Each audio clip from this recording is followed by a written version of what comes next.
Are you considering writing and publishing your own book but don't quite know the best ways to make that happen? Well, in this video, I'm going to be sharing my top 5 tips to help you take your book from idea to reality.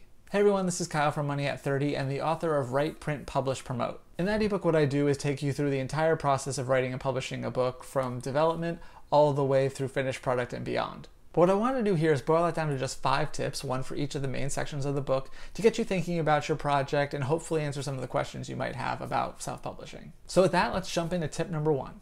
So my first tip is to create a book proposal for yourself. So if you're not aware, a book proposal is often what you'll use to pitch your nonfiction idea to a publisher. Oftentimes this will include things like an overview, chapter outlines, markets for your book, and different competing books. So at this point you might be thinking that if I'm not sending my book to a publisher, then why am I bothering to do all this work? In my experience, I found that putting together a book proposal has really helped me develop my book idea and make my idea better overall. For example, having a solid outline for a book will provide you a roadmap for writing your manuscript. Additionally, thinking of markets for your book now will come in handy when you go to sell and promote your title later on. So my second tip is try DIY, and this one might actually be a little bit controversial. See, I'm a big believer that you can learn a ton of different skills just from watching YouTube videos and taking online courses and finding other resources. But of course, it's going to take a little bit of practice as well.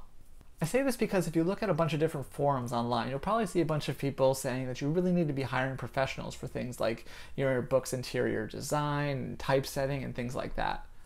While it's perfectly fine if you do want to hire professionals to help you with your book, some things might be worth trying on your own.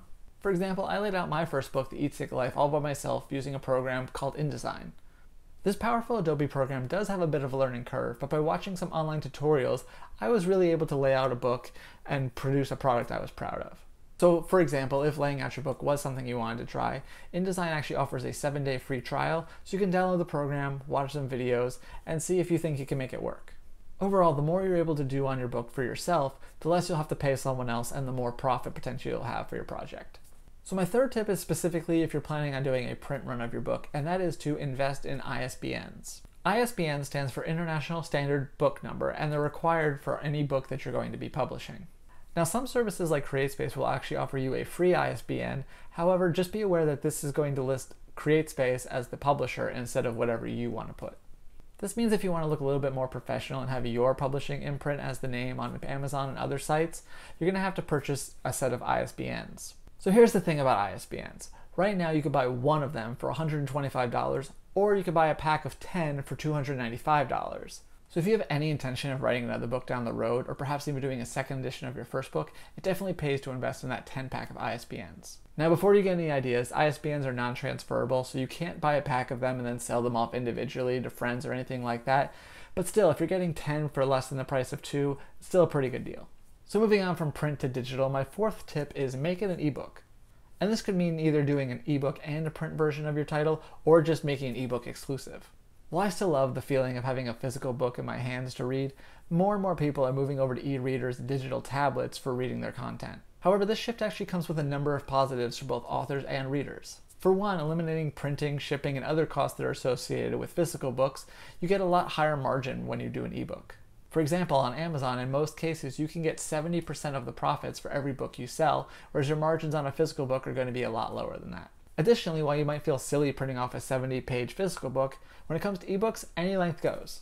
Another cool thing about ebooks is that you actually don't even need an ISBN in most cases. However, if you do have a print edition of your book, be sure not to put the same ISBN for your ebook version. Finally, tip number 5 is to find partners you can work with to promote your book using contests. For example, you might want to find podcasts that speak to an audience you want to reach and then offer them copies of your book that they can give away on the show.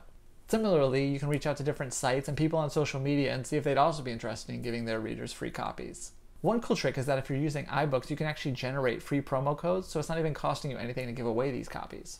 Of course, if you can afford to do so, giving away signed copies of your physical book is an even cooler prize. So there you have it. Those are my top 5 tips for when it comes to writing and publishing your own book, and I hope you found them helpful. And also for more tips and a complete guide to the entire process, be sure to check out my ebook, Write, Print, Publish, Promote, now available on Amazon and iBooks. Lastly, I have a couple other videos on this channel about book publishing, so if you want to learn how to use a program called Calibre to create your own ebook from a Word document, just click the video right up here. And then I also made a video from the D23 Expo all about selling your book at a trade show, which you can find right here. So thanks for joining me, and be sure to subscribe and visit moneyak30.com. See you later.